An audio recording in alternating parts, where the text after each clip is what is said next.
di mana desa itu menjadi kekuatan fundamen dalam negara. Pengelolaan sumber daya alam, masyarakat desa harus terlibat dengan baik. Kemudian pengelolaan kebudayaan, masyarakat desa harus dibangun kepercayaan dirinya bahwa kebudayaan yang dimilikinya bernilai tinggi. Filosofi negara, kosmologi negara, filsafat negara.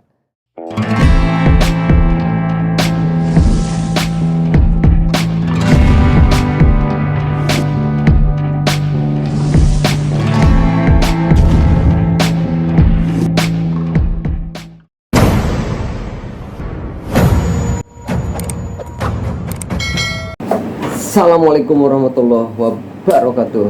Sampurasun, apa kabar semuanya? Pokoknya doa terbaik buat kalian. Semoga kalian sehat dan sukses selalu. Dalam kesempatan ini kita belajar filosofi tentang Sunda sama Kang Deddy Mulyadi. Sempet Kang Deddy Mulyadi mengatakan bahwa desa harus terjaga basis budayanya agar bisa menjadi bagian dari ketahanan bangsa. Gitu ya, kita dengarkan penjelasan Kang Deddy Mulyadi. Pertama adalah kan spirit negara itu kan hidup dan menghidupkan. Karena spirit negara hidup dan menghidupkan, maka kekuatan baik pedesaan maupun perkotaan harus memiliki spirit yang sama, yaitu spirit kesetaraan. Yang menjadi problem kita hari ini adalah bahwa halnya menjadi terbalik. Sumber-sumber kekayaan yang ada di desa itu tereksploitasi secara besar-besaran, kemudian melahirkan kemiskinan baru di pedesaan. Coba dicek deh sumber daya alam mana yang tidak bersumber dari pedesaan. Pertanyaan berikutnya adalah, desa yang sumber daya alam tereksploitasi itu apakah desanya makmur atau tidak secara umum? Nah, hal itulah yang mendorong pada saya untuk segera membangun kesadaran kolektif tentang pentingnya kecerdasan masyarakat desa. Itu dari sumber kekayaan alam. Sekarang dari sumber kebudayaan. Nah, sumber kebudayaan kita juga terjadi lagi dua sisi yang berbeda, di mana masyarakat desa itu menjadi sumber yang merasa budaya yang tertinggal. Dari sumber budaya yang tertinggal, dia ini beranggapan bahwa masyarakat perkotaan itu budayanya tinggi. Nah, sehingga terjadilah pembelian kebudayaan, pembelian mode pakaian, pembelian makanan, pembelian hiburan, pembelian bahasa.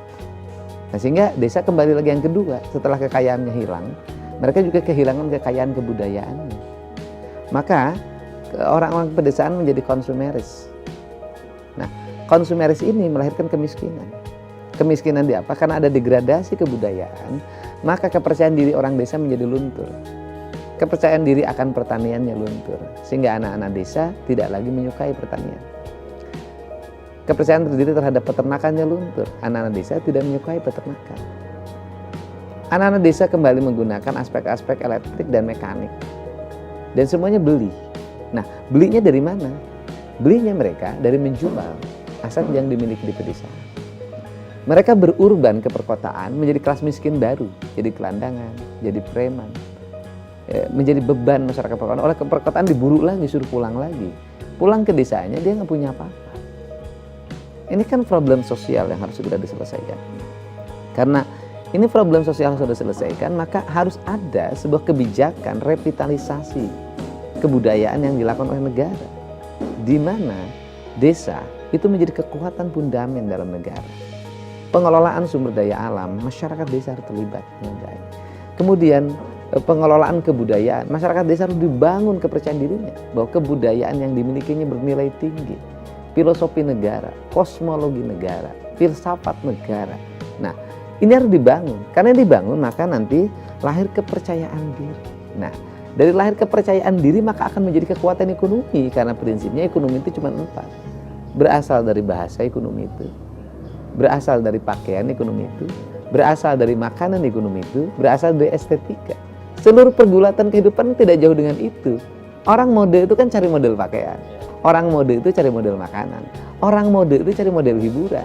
Nah, kalau seluruh nilai itu kemudian desa dilakukan revitalisasi, kembali lagi rekonstruksi pada masa lalunya, restorasi, maka desa akan menjadi kekuatan fundamen sebagai kekuatan basic negara. Nah, disinilah kita harus mencoba melakukan transformasi nilai.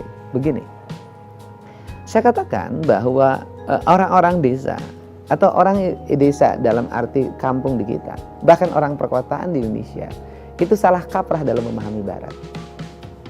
Kita melihat Barat itu pada layar televisi, pada film, pada lagu-lagu yang kita dengar. Sehingga kita terbayang Barat itu adalah setiap hari balapan mobil, tembak-tembakan, bercinta. Hidupnya tidak teratur. Nah, setelah saya cek, ternyata tidak. Jalannya tertib, hidupnya teratur, bangun dan tidurnya teratur, makannya teratur, minumnya teratur, semuanya teratur. Anak-anak di bawah umur tidak ada kayak di Indonesia, merokok, nongkrong waktu malam hari, minum, pergaulan bebas.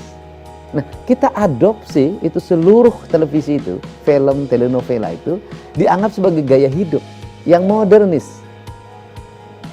Sehingga kita membeli itu semua dengan menjual. Orang sananya melakukan penguatan terhadap hutan, melakukan penguatan terhadap air, melakukan penguatan terhadap areal pertanian, melakukan penguatan terhadap peternakan, melakukan terhadap teknologi komunikasi. Teknologi komunikasi mereka menjadi kekuatan untuk mendatangkan ekonomi, untuk mempercepat hubungan, untuk mempercepat perdagangan, untuk mempercepat proses pengaruh. Dalam konteks revitalisasi desa, bagaimana Kang Deddy Mulyadi melihat peran undang-undang? Nah, undang-undang desa ini kan hari ini baru menyentuh, yang dibicarakan, nah ini kesalahan kita. Ketika ngomong-ngomong desa itu selalu diomongin anggaran. Jadi semuanya ribut, hari ini ada persoalan anggaran. Persoalan anggaran harus dibagaimanakan, mengelola bagaimana auditnya. Fokusnya Ke sana. Nah, saya ingin itu oke, itu hal teknis yang tidak mesti diomongin. Itu hal teknis cukup regulasi yang berjalan. Tetapi yang harus dibangun hari ini adalah kepercayaan diri masyarakat desa. Katakan bahwa makanan desa itu adalah makanan yang paling, makanan Indonesia yang sebenarnya. Katakan bahwa pakaian orang desa adalah pakaian Indonesia yang sebenarnya. Katakan bahwa tata hiburannya, estetikanya, keseniannya orang desa adalah kesenian Indonesia yang sebenarnya. Karena Indonesia yang sebenarnya adalah desa. Itu dibangun menjadi kekuatan, lahir kepercayaan diri. Negara punya regulasi yang kuat untuk memberikan ruang buat makanan mereka, buat pakaian mereka, buat ini mereka. Sehingga kalau kepercayaan diri sudah tumbuh, maka kemudian distribusi ekonomi mulai diatur. Antara pedesaan dengan perkotaan nggak boleh timpang, infrastruktur harus sama. Pembagian sistem keuangan tidak boleh langsung terpusat, harus di desa, didorong di desa, terjadi perputaran nilai yang memadai, ada kesetaraan, maka nanti ada kepercayaan diri. Kalau ada kepercayaan diri, tidak usah pusing lagi terlalu jauh pergi. Dia di kampungnya, dia di sana. Kang Deddy Mulyadi dikenal sebagai pemimpin yang lekat dengan budaya lokal. Apa yang menjadi pertimbangan? Kebudayaan kita dipahami musik, sastra. atau reduksi gitu ya. Ada sebuah degradasi pemahaman. Nah, dalam kerangka saya, kebudayaan itu tata nilai yang lahir dari gagasan dan pikiran manusia. Yang itu membentuk perilaku kehidupan dalam keseharian. Ucapan itu kebudayaan. Tindakan itu adalah kebudayaan. Gitu loh. Membangun rumah itu kebudayaan. Sistem pelayanan perkantoran itu kebudayaan. Politik itu kebudayaan. Artinya dia Melingkupi seluruh produktivitas manusia dan kemanusiaan adalah kebudayaan. artinya otomatis untuk membangun itu nggak bisa Nah, karena ingin membangun itu maka harus berangkat dari filosofis dasarnya apa? Filosofis dasar kita adalah Pancasila. Ketika filosofis dasar Pancasila berarti secara substantif kita bicara tentang identitas Indonesia. Ketika bicara identitas Indonesia, Indonesia itu siapa? Indonesia adalah kita. Kita itu siapa? Saya orang Sunda. Indonesia adalah saya orang Sunda. Indonesia adalah saya orang Jawa. Nah, ketika saya Indonesia adalah saya orang Sunda, maka perspektif berpikir pertama yang saya kembangkan adalah Indonesia adalah Sunda bagi diri saya. Karena Indonesia adalah Sunda bagi diri saya, maka ada 4 hal di situ. 1 ada tanah, 2 ada air, 3 adalah udara, 4 ada matahari. Yang saya katakan itu adalah identitas kemanusiaan. Yang keduanya ada nilai yang ada dalam diri kita yang bersifat universal, kebenaran yang bersifat universal. Nah, ada sesuatu yang relatif, yaitu daya gerak manusia. Nah, Maka ketika itu yang berangkat dari itu, maka kebudayaan itu apa? Kebudayaan ini adalah ini tanah kita. Maka seluruh tata nilai tanah kita itu melahirkan tata nilai kebudayaan. Siapa yang pertama meletakkan itu? Orang tua kita, leluhur kita. Maka belajar Indonesia adalah belajar pada leluhur. Belajar dari leluhur itu. Belajar apa sih cita-cita leluhur membangun bangsa ini? Apa cita-cita leluhur meletakkan batu di sini? Meletakkan batu di sini, maka belajarlah dari situ. Oke, artinya ada penghormatan atas sejarah dan Ya kalau kita mencintai Indonesia, ya harus mencintai leluhur kita. Kalau kita tidak mencintai leluhur kita, tidak mencintai Indonesia. oke, artinya ada penghormatan atas keberagaman masing-masing identitas masing-masing. Dari situ kita akan saling menghormati keberagaman setiap wilayah. Dan setiap wilayah punya identitas. Orang Sunda punya identitas, orang Jawa punya identitas, orang Medan punya identitas. Dan itu tidak harus diseragamkan dengan Tidak usah diseragamkan atas nama apapun, atas nama negara. Nggak boleh. Karena kalau ketika negara menyeragamkan itu, pertanyaan saya, identitas negara itu apa? Dalam pakaian. Orang kemudian membuat identitas. Identitas pakaian kita secara nasional adalah jas pakai dasi. Pertanyaan saya, betulkah itu? Itu bukan, itu bajunya orang Eropa.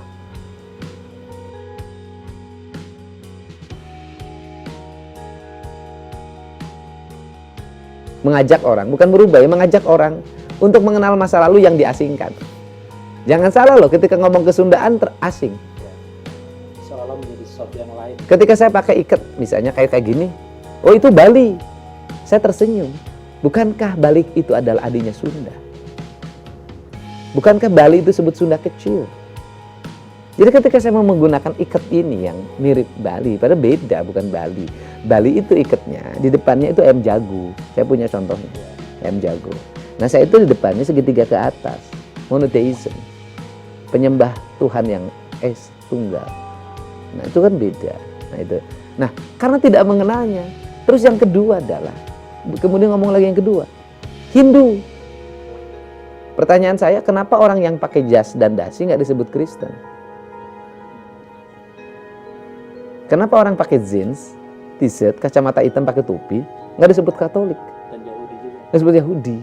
Kan inilah, saya bilang, ini ada problem besar dalam mindset bangsa Indonesia. Ini ada nilai, artinya secara tidak langsung masuk dalam pikiran kita, ada degradasi nilai tentang keindonesiaan terkikis habis. Nyaris kehilangan identitas. Ada terkikis habis oleh dua hal. Yang pertama adalah pemahaman modernisme yang salah. Yang kedua adalah pemahaman agama yang salah. Pemahaman modernisme yang salah adalah memahami modernisme adalah seluruh kelengkapan teknologi yang digunakan oleh setiap orang, yang menggunakannya adalah mereka adalah kaum modern. Oke.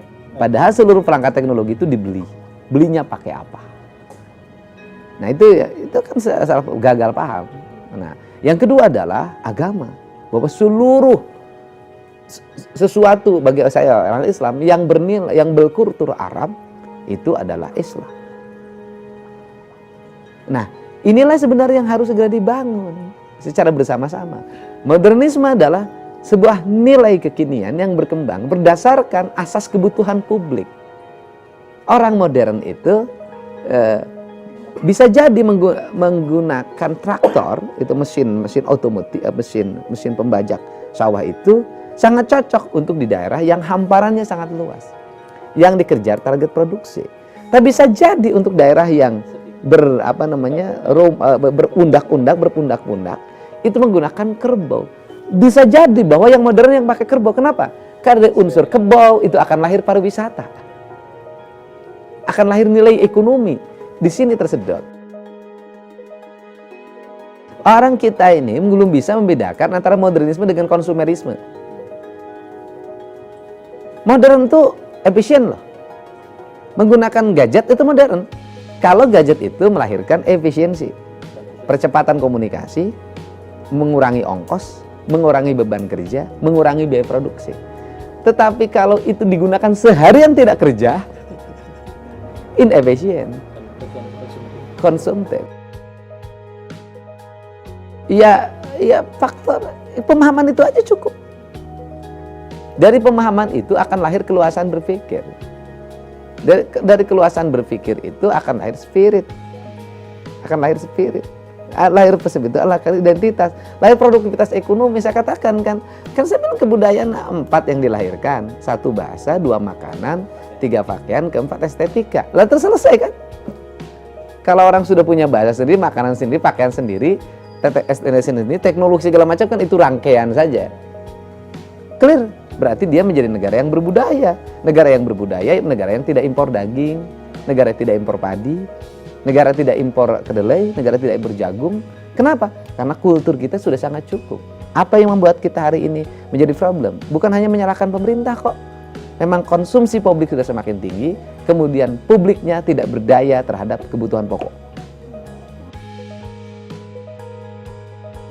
Ya makanya gini, saya dulu berpikir itu yang pertama, tetapi kan saya paham betul bahwa memimpin itu adalah harus memenuhi kebutuhan publik yang kini.